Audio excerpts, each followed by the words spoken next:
đâu nghe ai sân nhớ an mình xa hai ra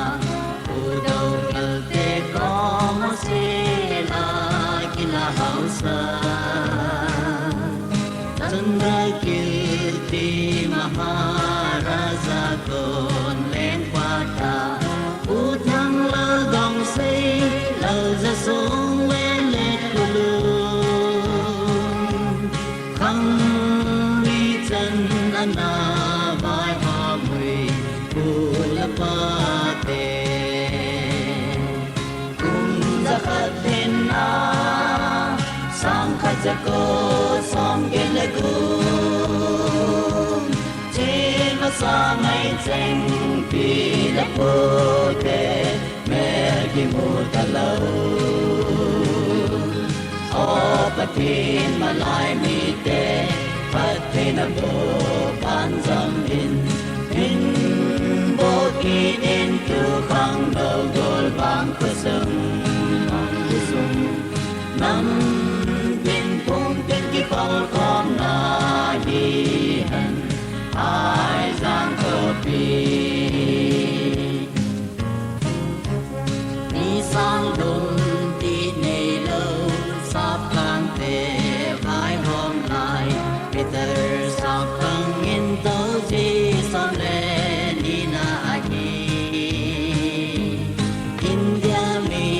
te chân hát dấu in a chi dâm dinh u thiên phân lòng của thân hạt sung in hậu saran u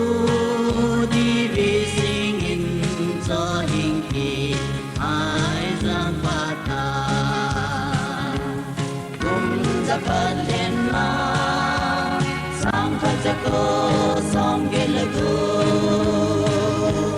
chế mà xa ngày tranh vì là vô tê mẹ khi mùa ta lâu ô bát thiên mà lại mi tê bát thiên là vô ban dâm in vô kỳ đến tu khang nâu gol vang khơ sung năm tin phong tin kỳ phong phong na đi hân ai giang cơ pi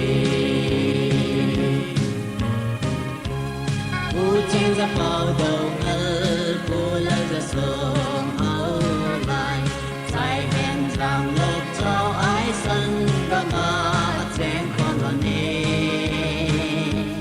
bao gươm là sạc vang thế đâu là đã nắm tay bằng hẹn con cũng hẹn số nhà phải khi sống cuộc tăng bằng nu nào cha con ai đã dễ nghe chính mấy rong cùng ra khát na sang khát ra con ghé lơ gu chỉ mà xa ngày tranh vì là vô thể mẹ khi mùa ta lâu ô bát thiên mà lại mi tê bát thiên là vô ban dâm in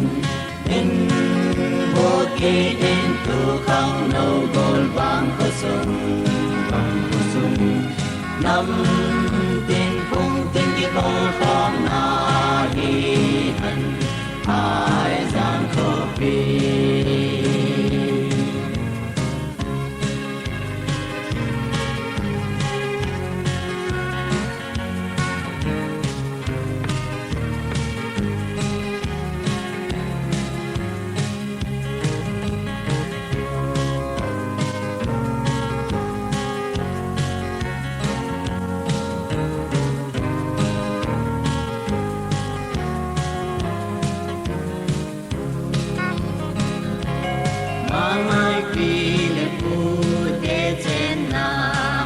gió trừ sao thầm vùng sang nào lóc cha lại đi và hồn đắm chính mi rong và ha để vùng kỳ hoa có chính ngôn lên níu hai giang trả giang xuân chim vùng hai giang ấy